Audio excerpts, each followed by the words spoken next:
today, but I, for some reason, haven't got the question box, so we'll have to do it the other way. Okay, right. Hello, everyone. Welcome. So just a little preamble before we start the full proceedings. So thank you for joining. You will find that you are muted by the system. So you've got the bar on the right-hand side, which is how you can control your settings for the webinar, and the main screen where you'll see the presentations coming up. So also on that bar on the right-hand side, you have the chance to add your questions, to send questions, or which can be through ideally through the questions box, assuming you can see that, or the chat box if necessary. And you can direct message Martina through the chat window if you have any technical issues as we go along. So hopefully you can all hear us well and clearly. Coming through okay from your side, Martina? Yep. Great. Okay, well, we have a lot of people signed up for today and a good number online already, so welcome. So I'm Tim Taylor. I'm the Program Manager for the Smart Sustainable Districts Program, which is part of our wider cities work at Climate-KIC. So today the session is going to give you an overview of district scale sustainable urban transformation projects as part of the Smart Sustainable Districts Program. For example, the Stakeholder and Citizen Engagement Toolkit. This is used to facilitate engagement with citizens and other stakeholders while building their participation in these complex sustainable cities. Other tools have been used in specific city contexts, and for example, they aim at gathering information through crowdsourced mapping exercises, and this can be used to inform distribution of services, such as things like shared mobility. So this interaction between data, and we've had webinars on data in the past, and the need for integrated approaches to gathering, storing, using the data that enable transformational sustainable systems projects in districts, and having a really active, involved participation from the community and citizens in development of projects and the delivery and their operation into the future, and the need, so the interplay with data systems is a key part of that. So you'll hear a little bit about some of these aspects today. So we'll be starting the webinar with a short video.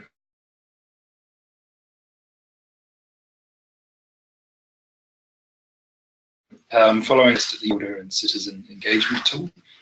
And then we'll hear from Nadine Kuhlevan-Bergman from the Technical University in Berlin, and she is representing the Moabit district in Berlin, and will discuss her experiences with the citizen engagement tools that have been applied there. So we look forward to hearing from you both today, and thank you very much for your time and contributions. As I said, using the chat and question boxes in the side menu. We'll address any clarification questions that come up directly after each presentation at the end. The webinar will last for the next hour. We'll finish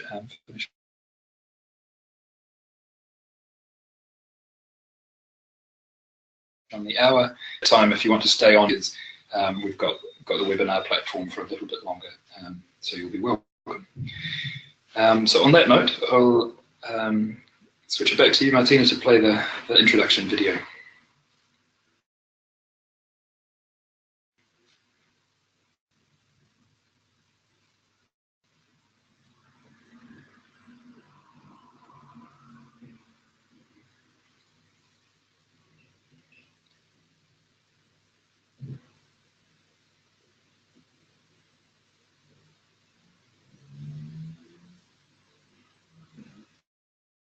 We haven't got the audio yet, I guess you can see that, but we're missing the audio there, Martin. Sorry folks, we've been working on a better technical solution from this, but it hasn't fully gelled in time for today, unfortunately. So We've still got no volume.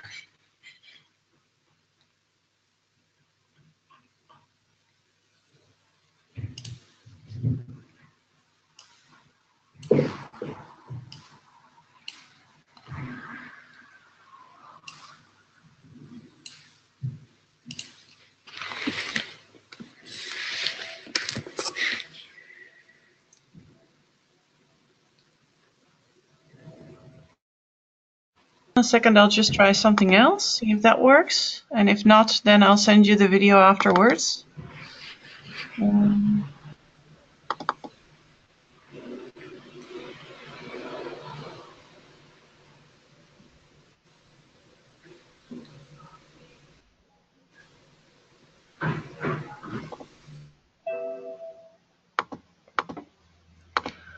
I'm really sorry for this, guys, but I don't think I can get it up and running with sound right now.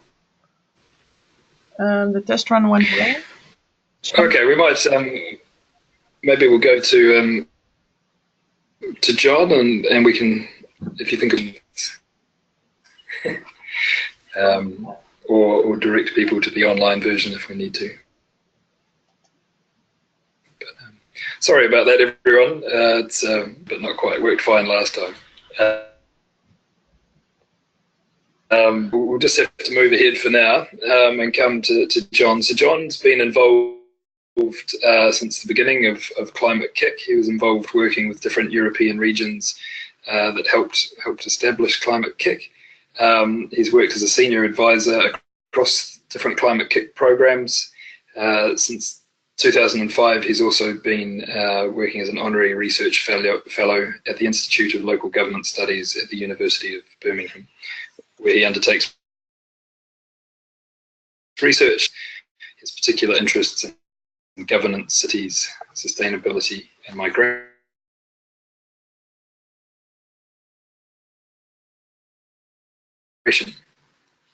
So welcome, John.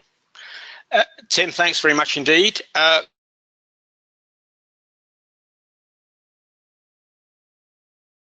Good afternoon, colleagues. Welcome. Being sure of the difference from up until now.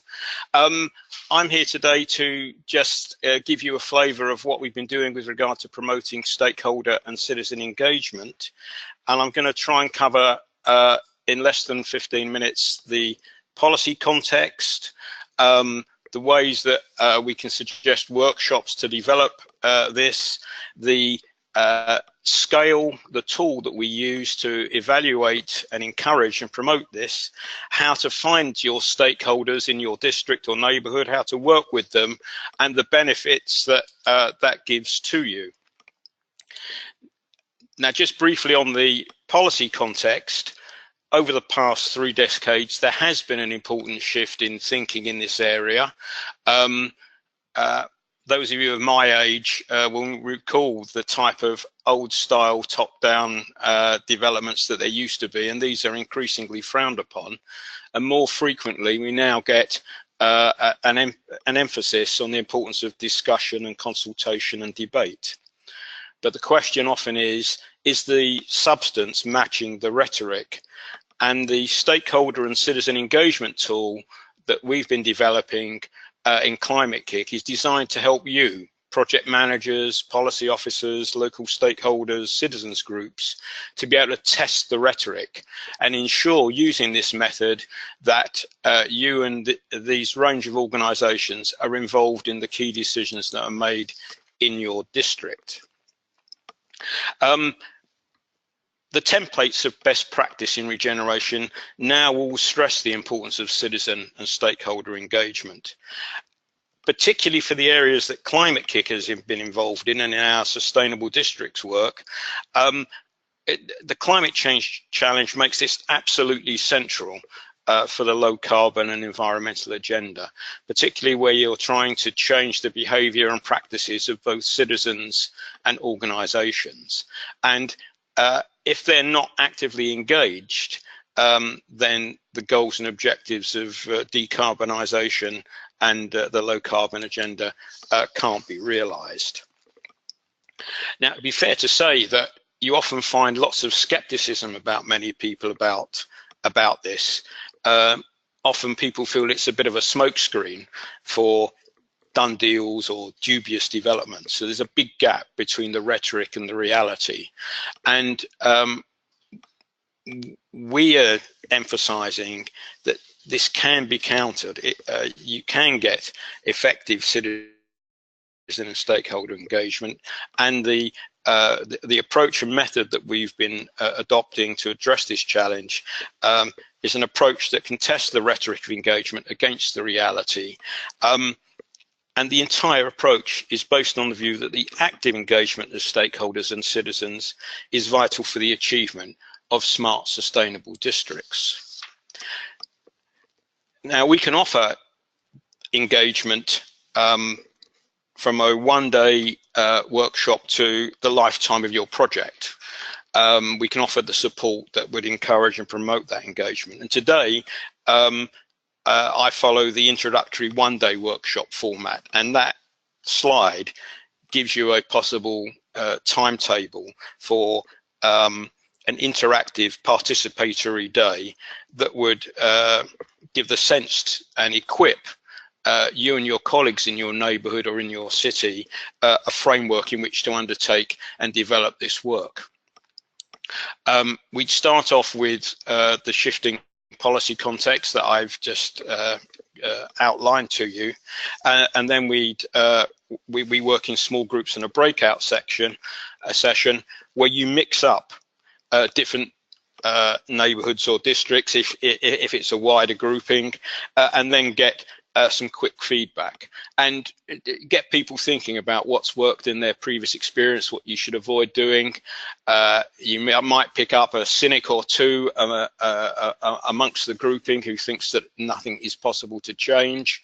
And you should pick up some ideas for good local engagement. And the moderator helps to pick up themes and clues for the engagement scale. Now, there's 7 stages to this scale, but it's in 2 parts.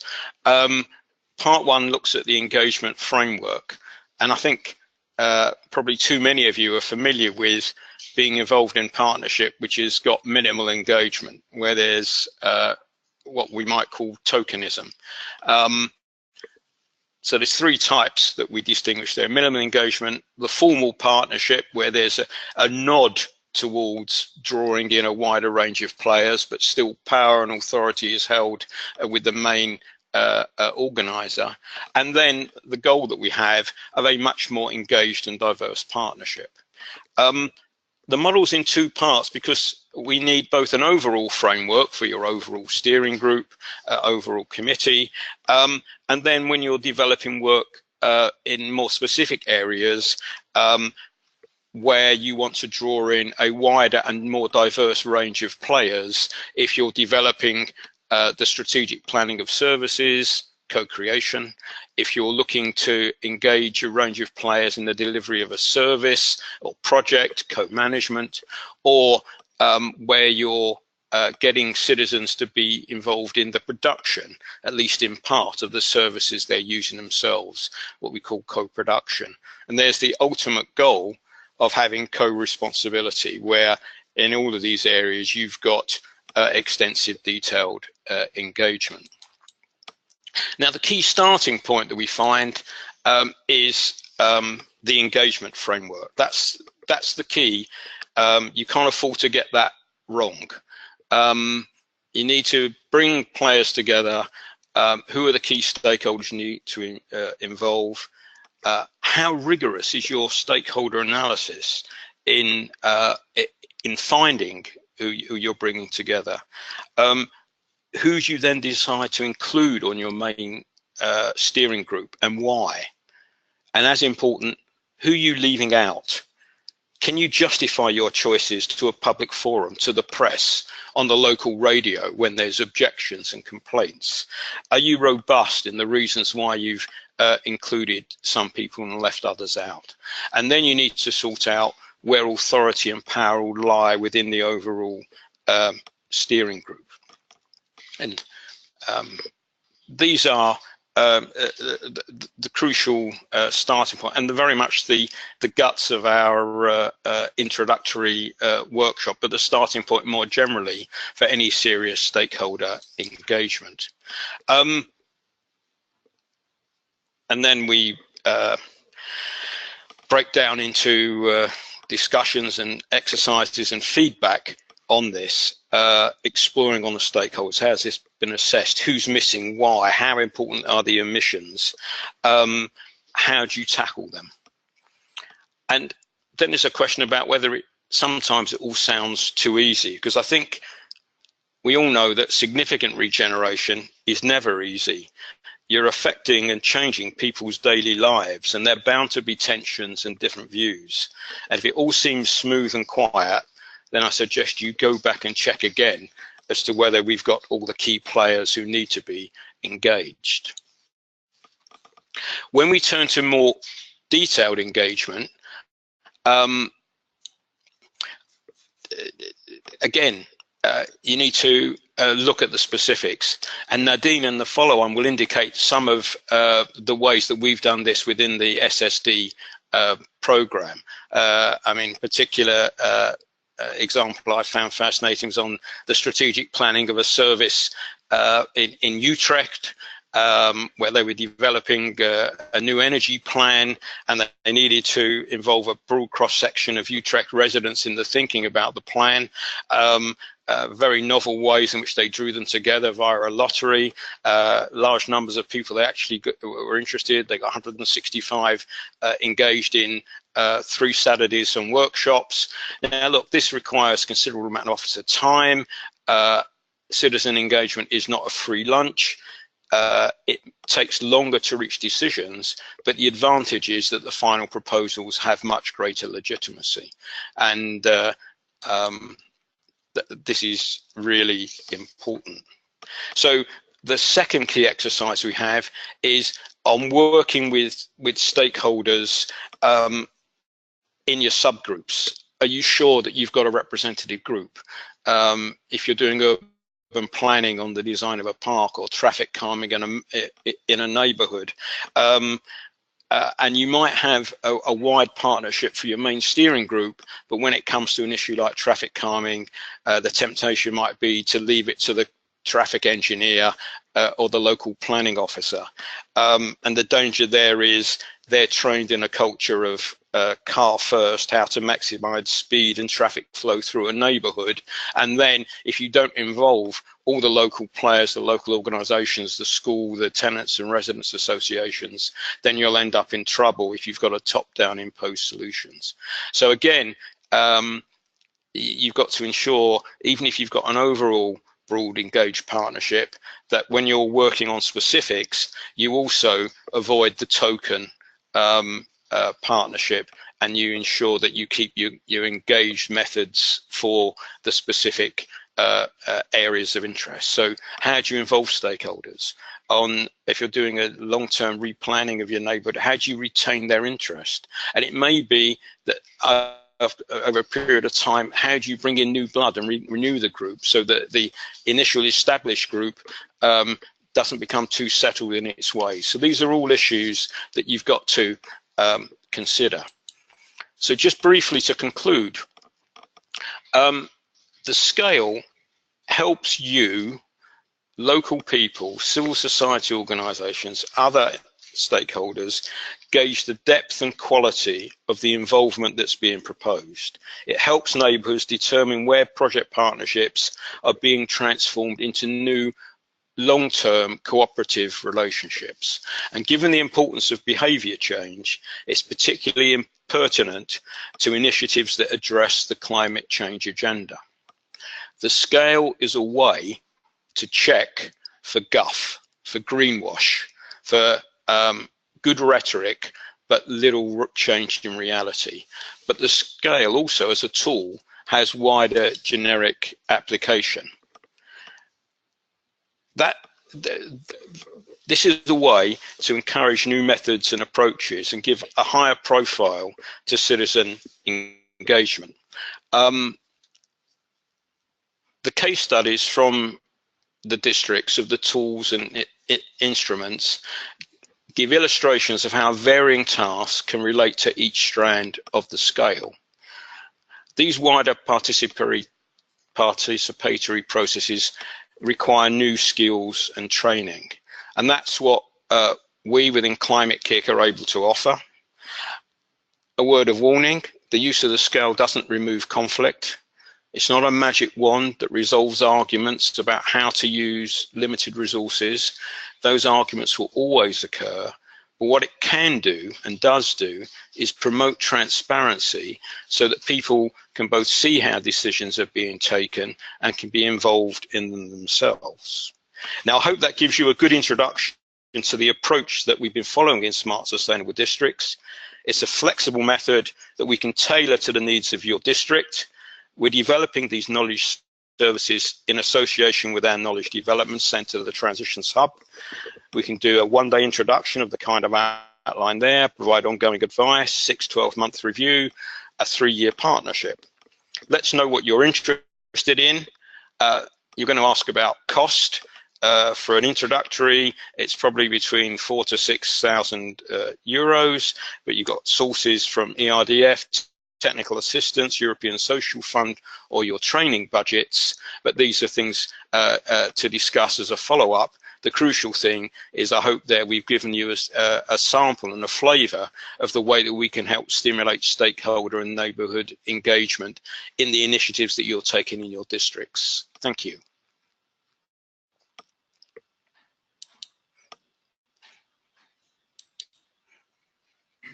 Okay, thank you, John. We'll come back to questions in a second, but I think, Martina, you have the technology solved perhaps for the video. Yes, I'm going to give it another go. I just tested it. And so, great. So as we go to that, if you've got any questions, I've also ironed out a couple of things on my side. So try and use the questions box if possible. If you've got any questions for John, just type them into the questions box. Or if that's not working for some reason, use the chat to Martina, and we'll come to those in a second.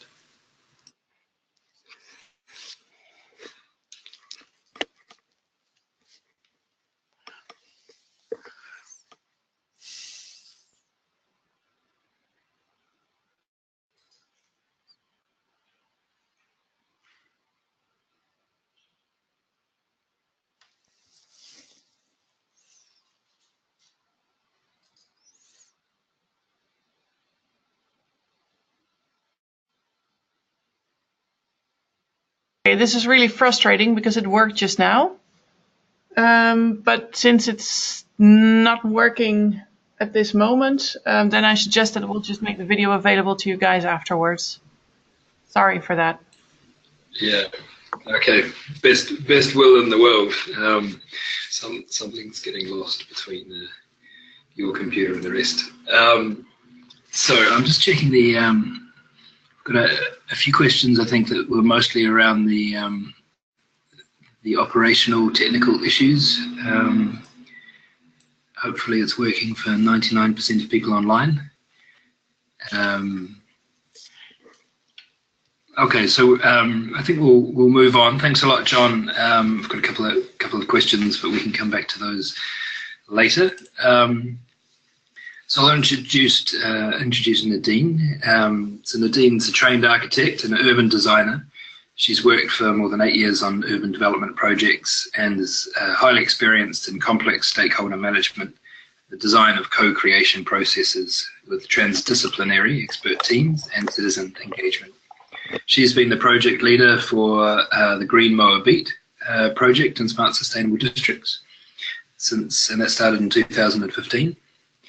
And she's succeeded there in establishing an innovative governance steering group called the Smart Citizen Network Board, which I think, this sort of, as John said, how do you build from citizen engagement and participation to something that's actually much more participatory for the long term is really a big question in terms of enabling urban systems projects. So great example, and we look forward to hearing from you, Nadine.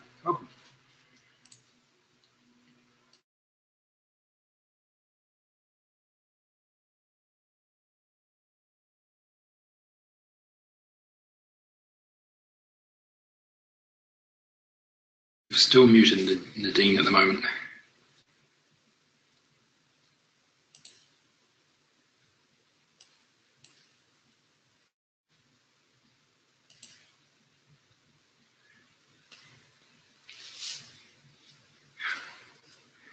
Nadine, you should be the presenter, but you need to unmute yourself on the top left, the little microphone button.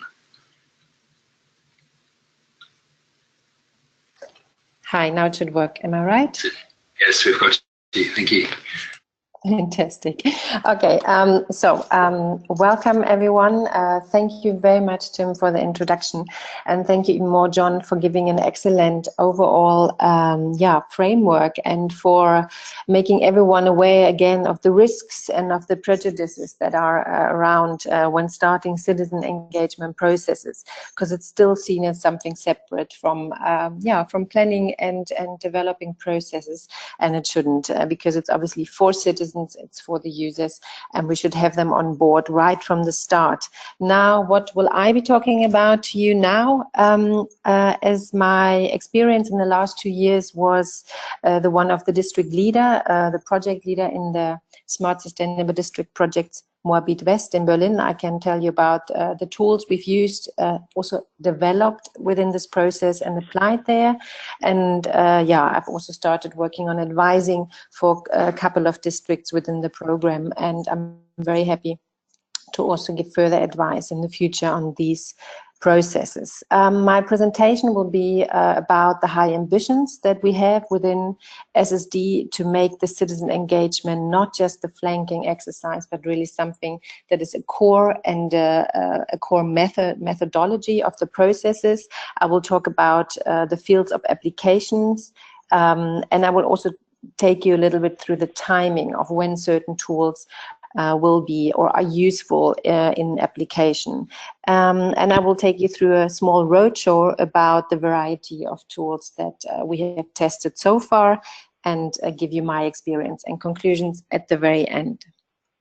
So, starting with the high ambitions of the Smart Sustainable Districts program, we obviously aim at user-centered solutions.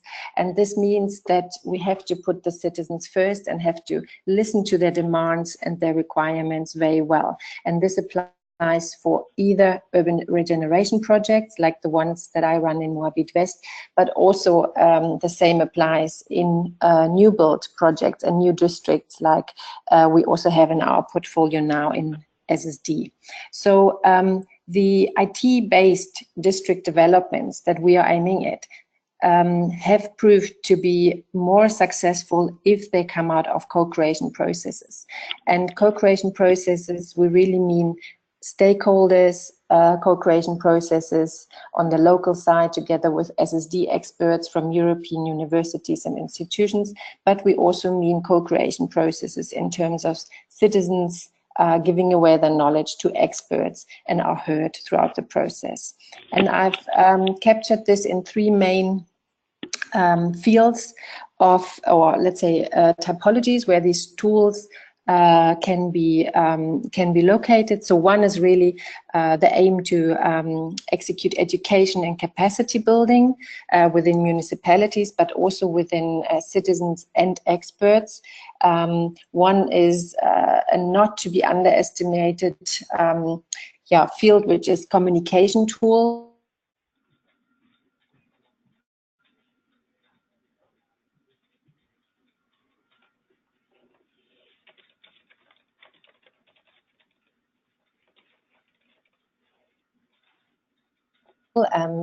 Marketing in a way that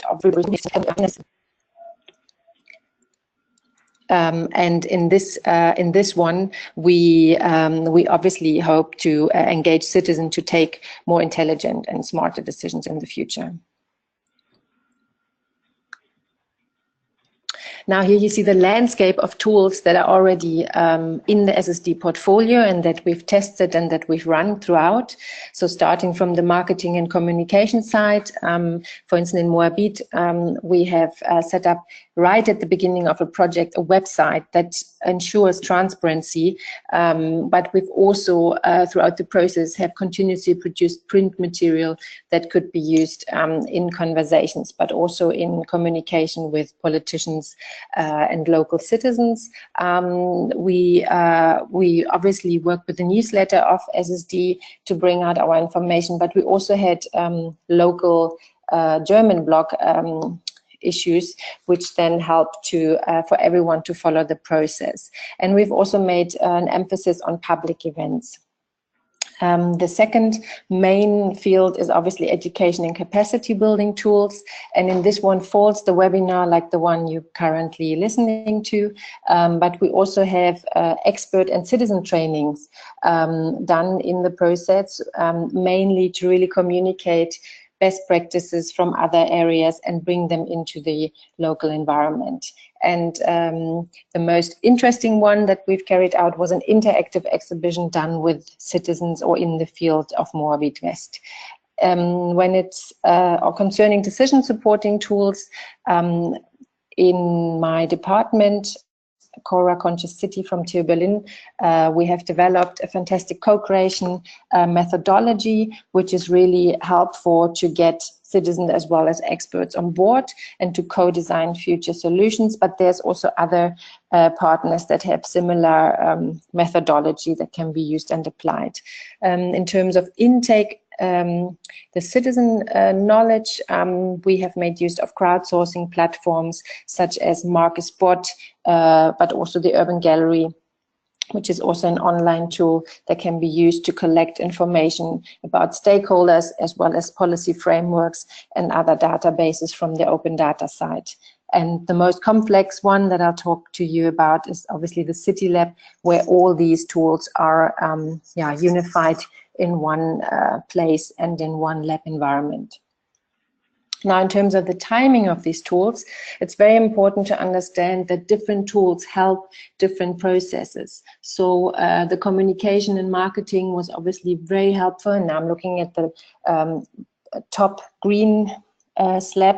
The communication strategy was obviously very helpful right at the start of the project, where we still needed more commitment from politicians, but also more buy-ins from local people. And in terms of then later stages, when we needed more data infrastructure or more material to build decisions upon, we use different tools like crowd mapping tools or like citizen engagement tools that would really lead to transfer of knowledge. In terms of the bottom slab, where I talk about fields of action, what is very important to know there, that these co-creation workshops, which are in brackets, really help to take decisions with citizens or citizen representatives to actually make a way forward in terms of what are the windows of opportunities and what should be done next and what are the priorities in terms of planning. And this was an iterative process, so it happened again and again. Here you see a bit of an impression from the press conference, which really helped also from politicians to express their commitment to the project publicly. So a lot of press releases followed after this, and a lot of interest followed by the by newspapers, etc., etc. And it was very successful too.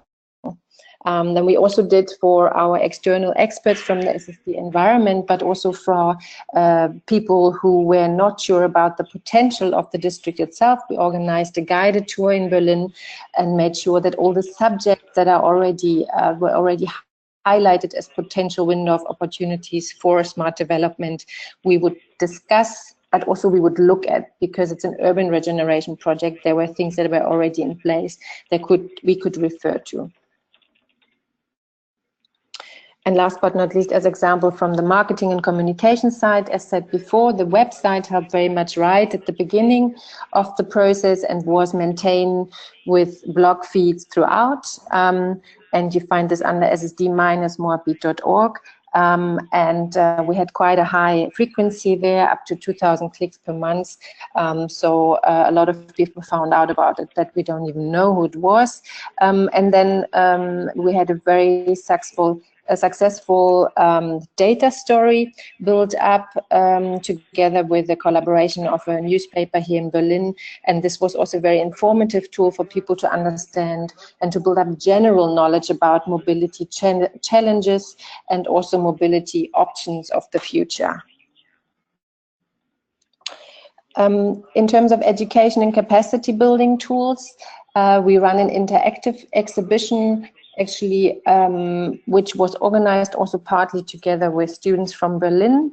And what we wanted to offer is a public Q&A session with citizens, because we have a lot of jargon that we use in our everyday language, and we expect people to engage in our discussions. But we again experienced during this exhibition that a lot of the jargon we're using is simply not easily being understood by citizens. In fact, very little time they relate this jargon to their own everyday life, and this is obviously a huge barrier in terms of becoming part of discussions and feeling responsible for these things. The expert training itself, as part of the co-creation workshop, worked very well in SSD in terms of the external experts coming together with the local experts. Both sides had a lot to exchange, and knowledge transfer, I think, worked really also for both sides. And it was a huge step forward towards capacity building within the municipality we experienced. So people who were engaged in these discussions really had a higher commitment after these sessions. Another capacity building tool which can be used very much in situations like referendum about new technologies. For instance, we had a case in Moabit about a so-called Waldstraße, who was supposed to have a referendum deciding if the street lamps were replaced, and what would happen, what is the impact. And there is a huge argument or a lot of discussions around energy, but we could, through the simulation tool that we developed together with IFA and EDF, we could basically show that there was also a lot about radiance and a lot about what it does to my own safety in the neighborhood. The webinars, obviously, you can find on the Climate-KIC website, and I will just run through this quickly. And then I would like to have a little detour to Utrecht, who has also transferred some of the methodologies and used some of the ideas that we've developed also in Moabit as part of a stats lab, sorry for that. And it was a 3 days event that John already mentioned, very successful one with 165 participants. And the whole message was we make Utrecht together. And it was a very strong message, and there was a lot of people coming and joining in and debating about the future of Utrecht, and it was one of these digital and analog methodologies together in one event. Also mentioned before by John was the mobility crowd mapping tool that we applied or adjusted in Moabit to the needs that we had in our projects. And it was basically about mobility services, in particular bike sharing services, that we needed to know where would they be best distributed. And we ran a platform for a couple of weeks, which helped us to take decision upon the placement and distribution of these stations. This was a collaboration project with Nextbike.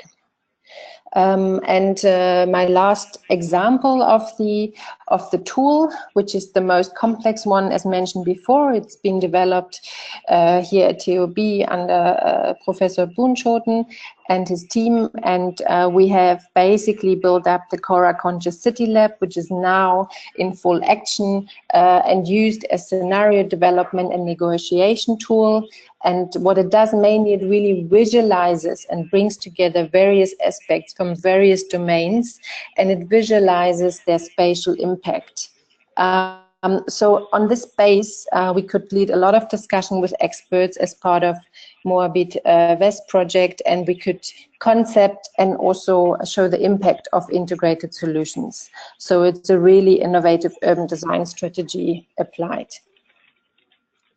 I would like to end my overview now with giving you my 4 main considerations. I would say my 4 main experiences and conclusion points. So obviously through these processes a lot of transparency was built, and I would say this really helped in increasing the ownership and in the feeling of responsibility of citizens and of stakeholders. But it also highlighted that we should incorporate citizens as experts of their own neighborhood, obviously, where local knowledge could be integrated into decision-making processes. And this is one of the things I think most successful, because the second you hand over responsibility and you say, we trust your knowledge, the process is prone to become very successful. And then I would say that crowdsourced information is a very simple tool if used regularly. So there has to be built up a culture within our cities nowadays, and it should not just be testing environments anymore, but to create user-centered solutions, we really have to make this a culture, and we need also promotion from the municipalities and city governments for that. And last but not least, which is one of my main points, that in all these processes we need to find the right balance between these digital tools and the analog tools. And I think this is really a key aspect, because in the end we are human beings, and we would like to also express our thoughts and our concerns through language and gesture. Thank you very much.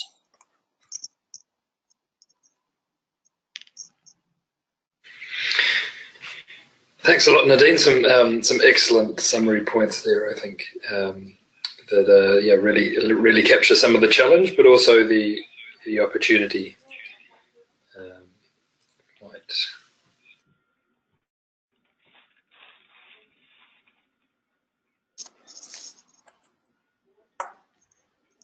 Just going to mute you back, Nadine, yeah, just so we don't have an echo. Okay, so we now come to some of the questions that have been popping up during the presentation. So I guess John and Nadine, hopefully, let me just double check.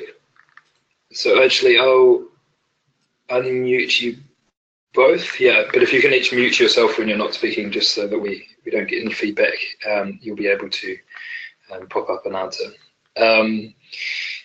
So the question here is around what robust ways are there to evaluate the impact of citizen engagement on decision or policy making. So yeah, what ways could you recommend or suggest that are robust ways or tools for evaluating the impact of citizen engagement on decision and policy making?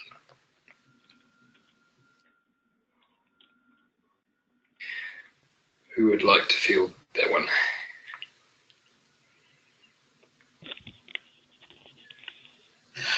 John? Okay. That 7-point scale is a method for you in your district or neighborhood to check out what's been going on.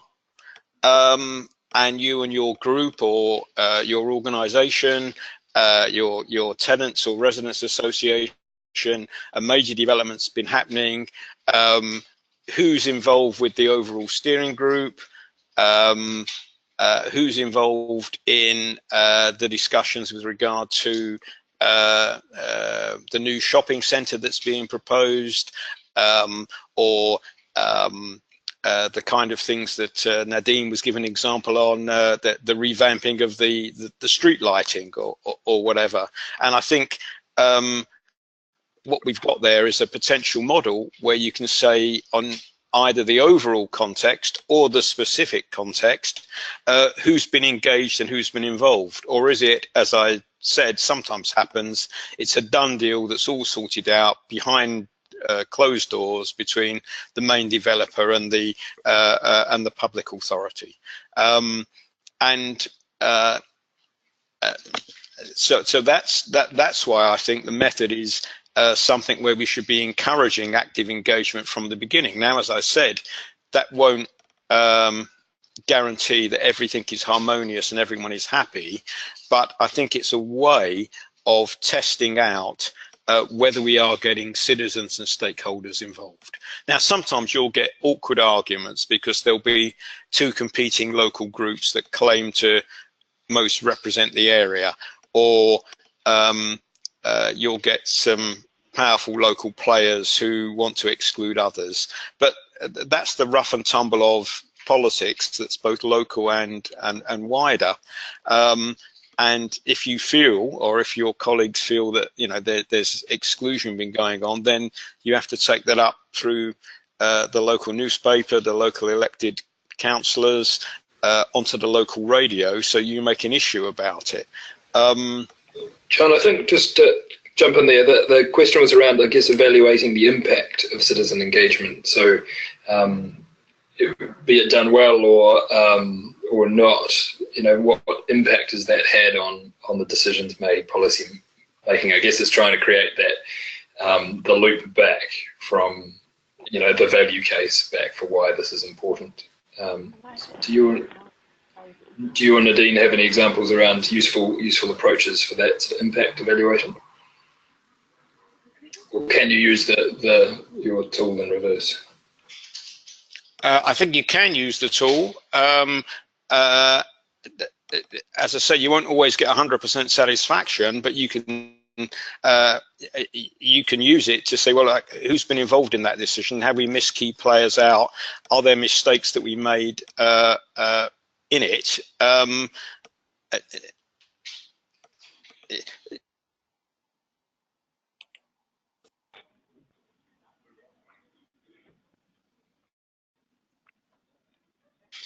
Sorry, I thought Nadine wanted to come in. Thanks. Yeah, John. I think I would turn it the other way around. I think I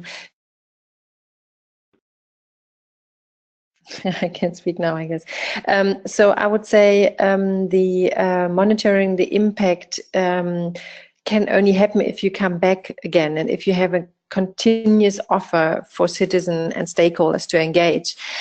So the more often you do it, obviously the more people will respond, and there will be something developing, which I call the digital civic culture around urban development.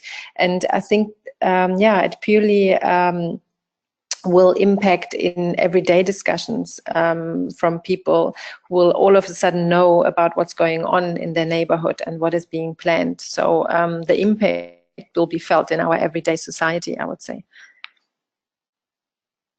Maybe I should just add that on the Utrecht example that both Nadine and I mentioned, they agreed after the initial engagement with the wider grouping, the 165, to continue with an ongoing monitoring and evaluation group to see what actually happens with the energy plan as it's developed. So that fits into Nadine's point about this has to be an ongoing culture, although I think we have to recognise that is sometimes difficult to sustain.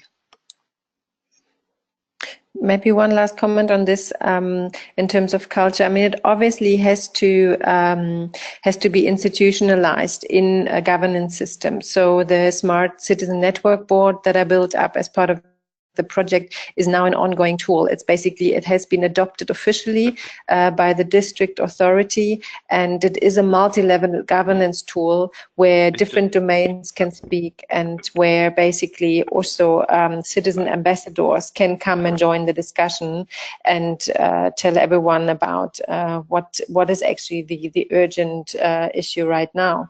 And that's something that should be I think a very a tool that should be more scaled in other district authorities, also in Berlin, for instance. Yeah, good point. Thanks, Nadine.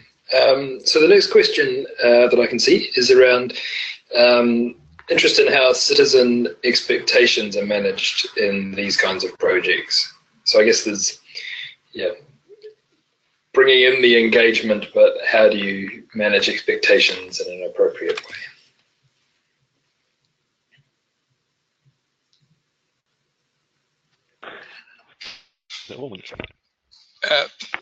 Be honest about the money at the start. In what way, John? Like in terms of how intensively you can actually afford to work, or?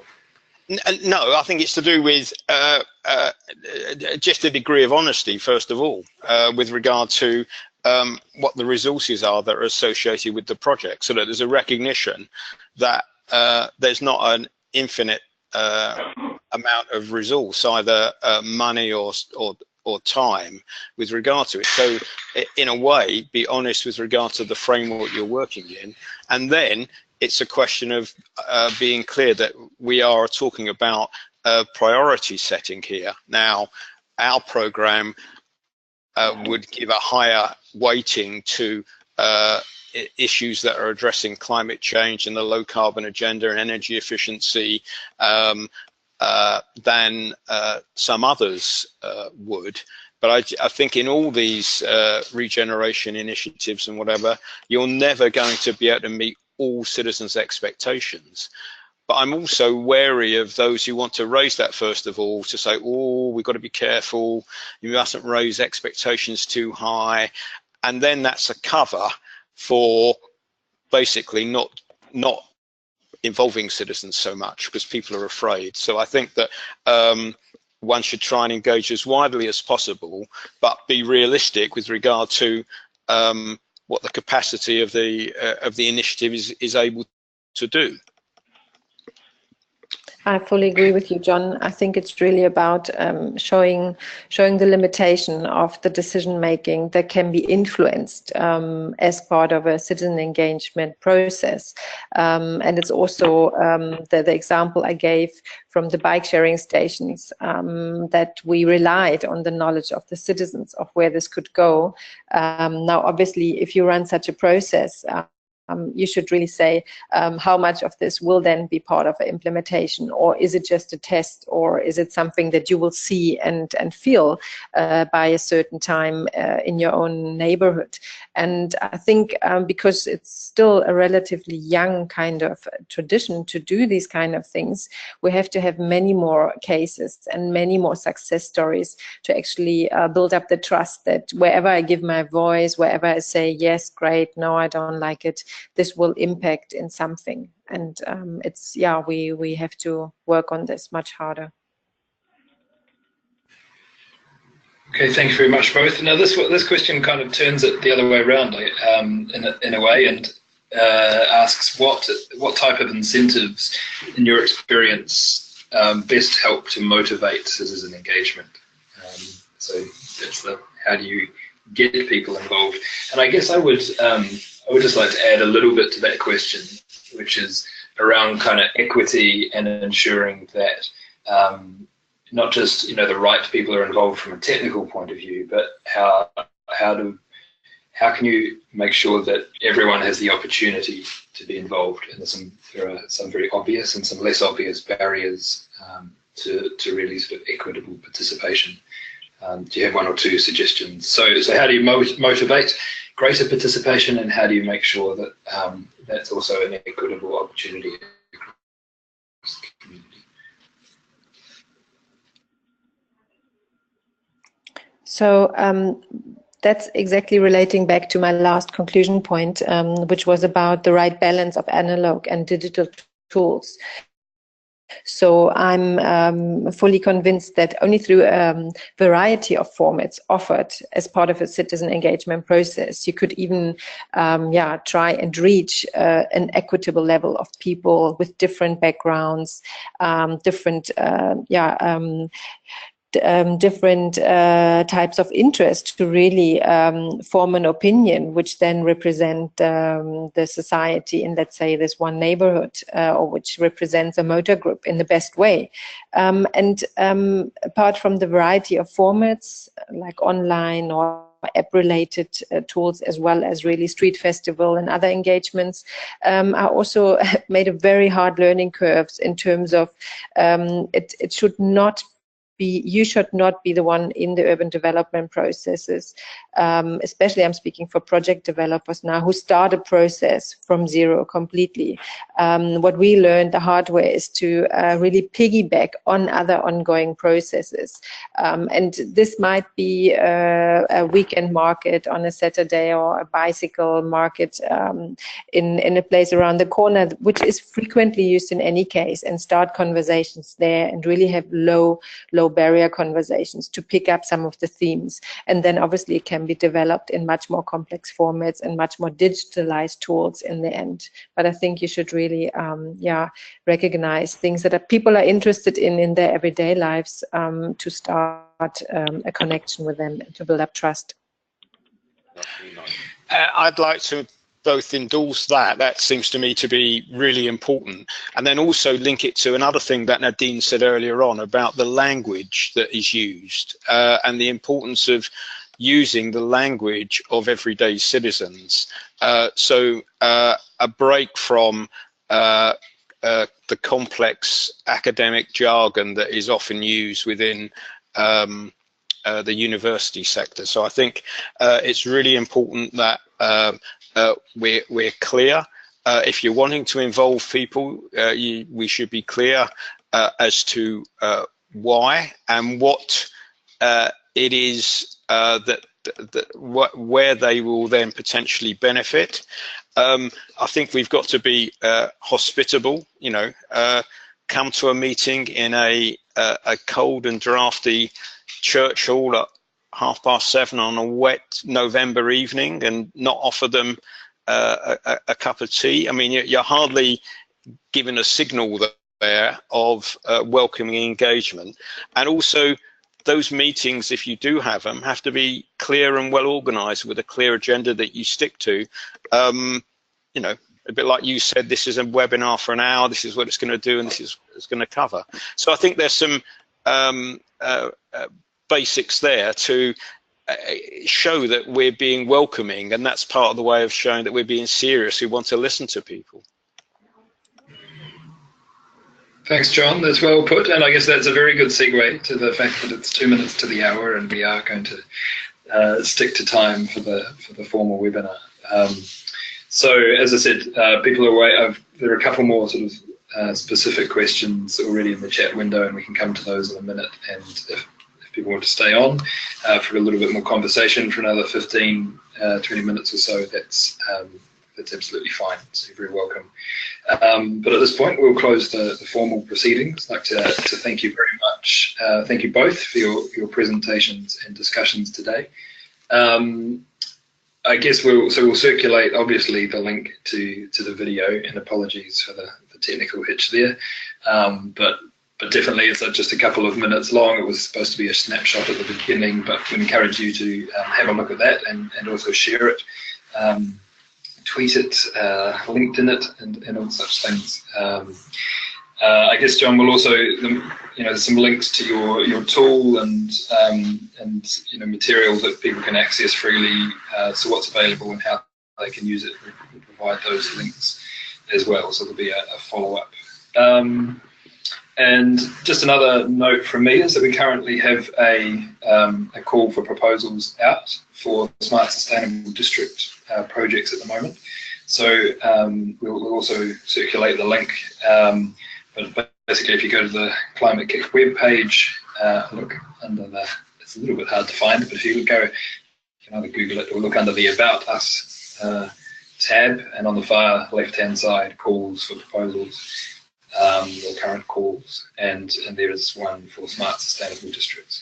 So that's open until the 2nd of November, and certainly projects that tackle this challenge of not just the engagement, but also building the models that are about doing smart, sustainable city districts with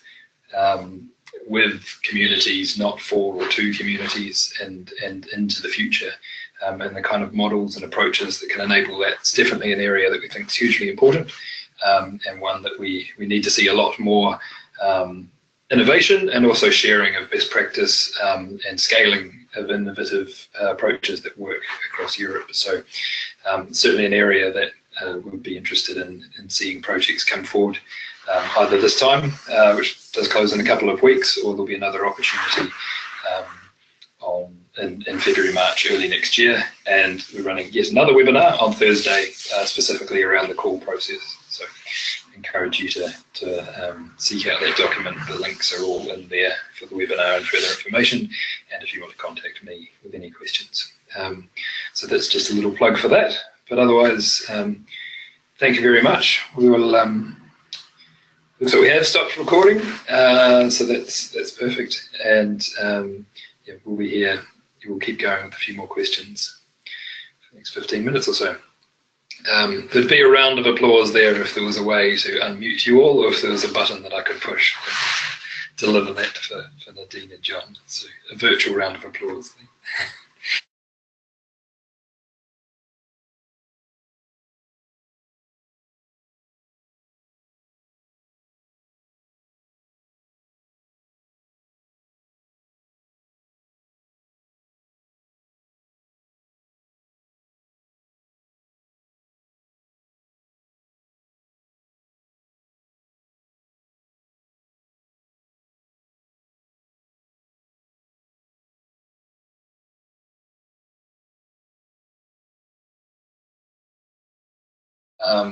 That work for them. To build one's skills, experience, capability in doing this type of work well, where would you direct people to beyond this introduction today? What advice would you give someone? Sorry, Tim, can you just start that again? I just missed that. Someone who's wanting to upskill themselves in citizen engagement, participation, social innovation approaches. Where would you direct them for learning opportunities? I'm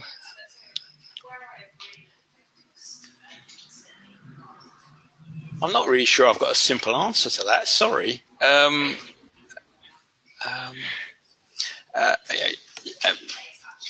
There's bits of stuff to read and to look at. I can send some of the material we've got on our Transitions Hub website on stakeholder management and things like that, which is quite detailed. So I think if colleagues, want to ask specific examples, we can do that or circulate that. There are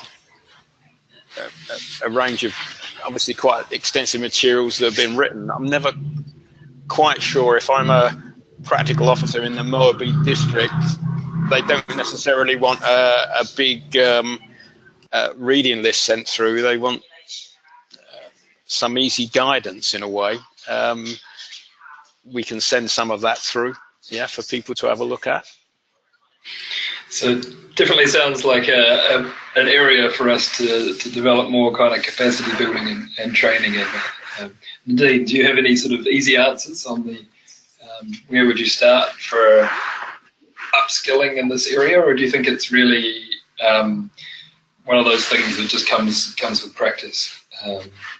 No, surely there are a few methodologies which are, I would say, also in the scientifically widely published, but also recognized as something that I think, in terms of also what John introduced before, is really also standards already now, like obviously inviting to round tables, having information events, etc., etc.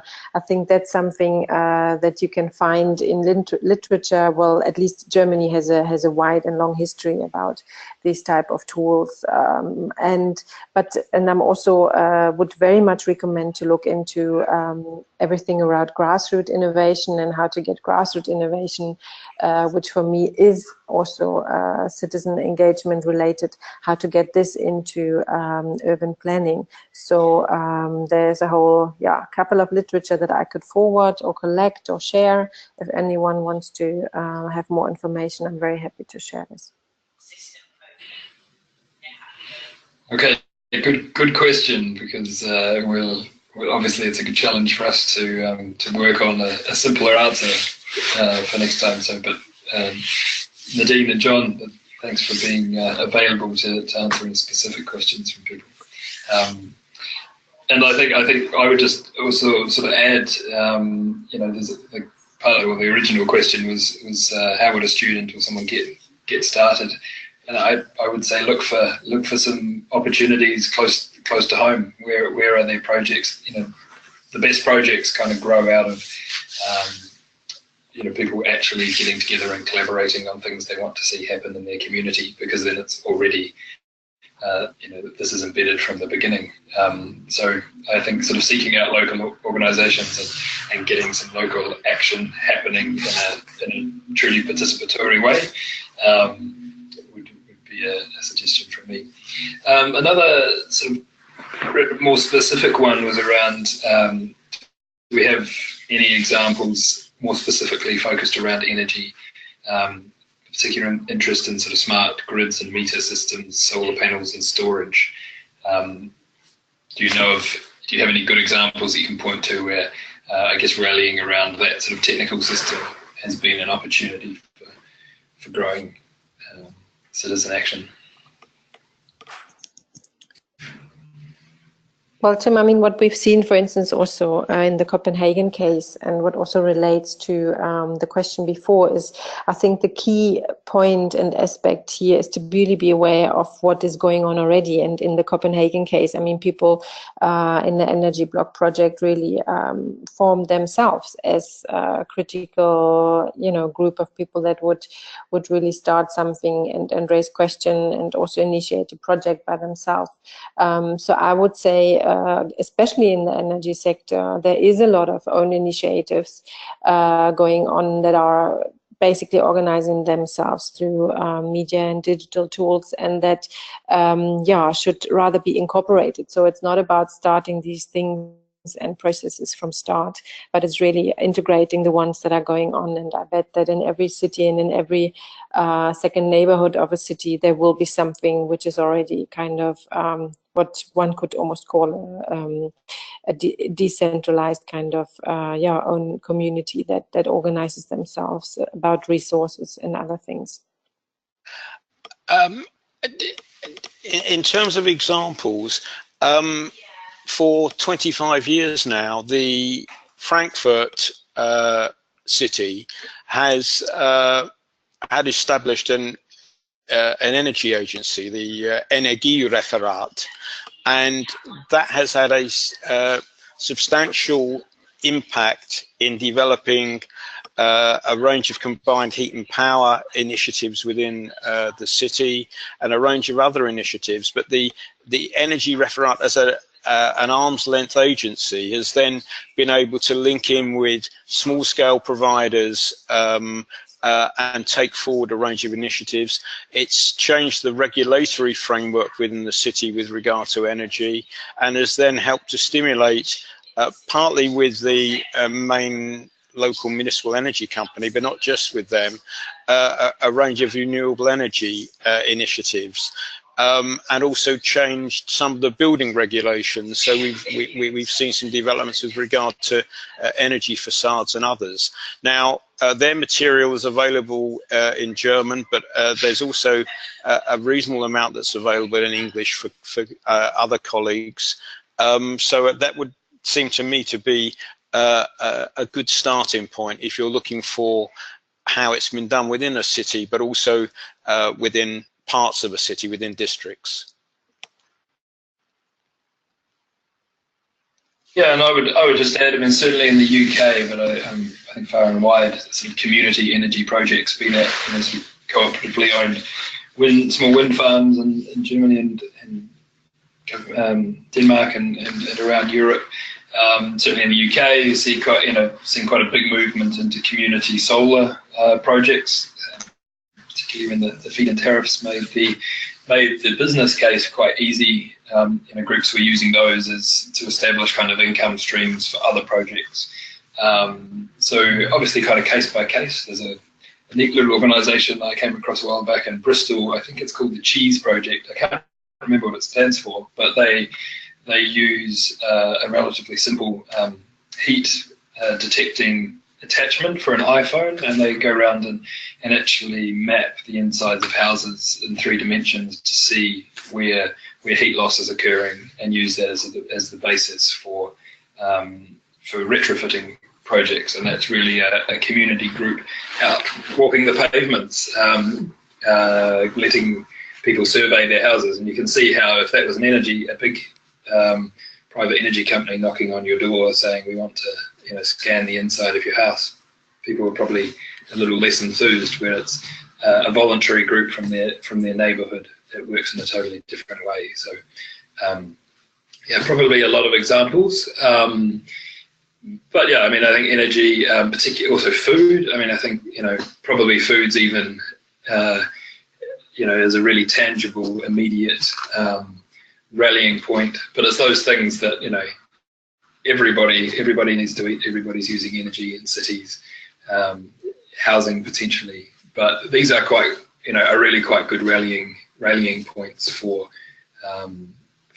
joined up sort of community level initiatives, because they resonate in one way or another with most people, and in most cities who are also grappling with at least an element of food and fuel poverty and things like that. So they're also important ways of sort of tackling inequities. So I think that it's a good question, but obviously lots of examples. I think we've got one more, and then we'll wrap up. So last question is around sort of taking the idea of districts out of cities, and I think that the logic still works just fine, thinking of sort of districts as part of regions. So do we have any thoughts on applying these concepts in a rural setting? Thinking again around energy, around district heating for smaller villages, but also mobility, energy efficiency projects. So I guess is there a great difference in approach between a rural setting and a city setting, or do you think the logic is similar and some of the delivery might need to be different?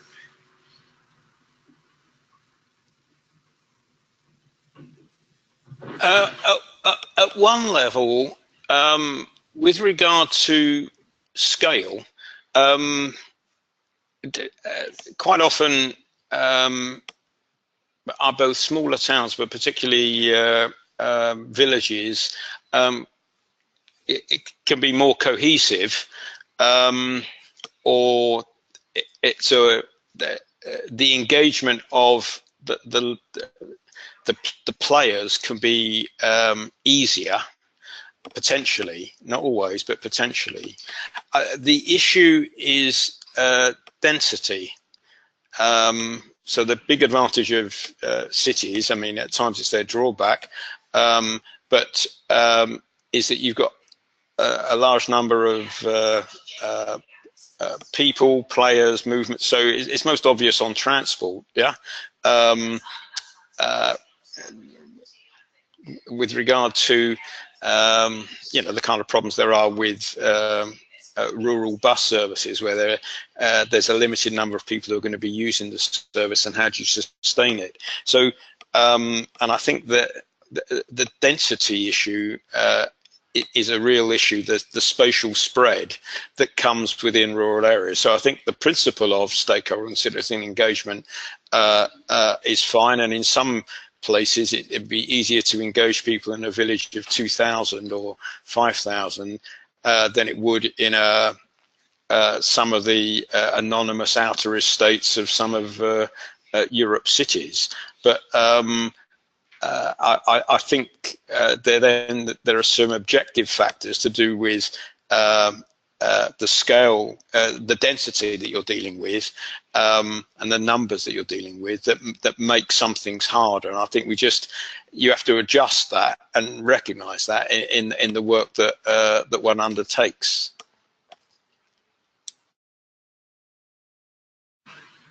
Thanks, John. Nadine, any sort of final words from you that you want to get across?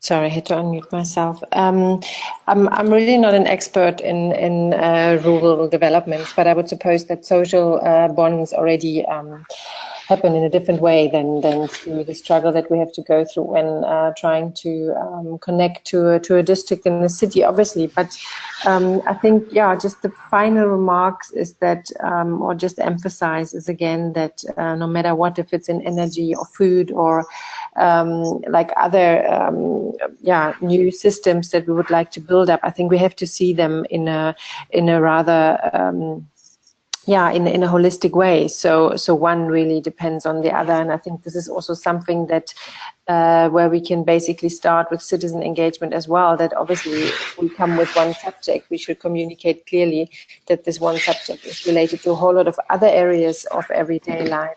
And this is the huge barrier, or the thing we have to still grapple and get right in terms of jargon and also in terms of communication strategies. So there's lots to do in the future. Absolutely. Okay. Well, I think we'll wrap the session there. Thank you all for attending and who've stayed on for the extra discussion. And John, Nadine, thanks again.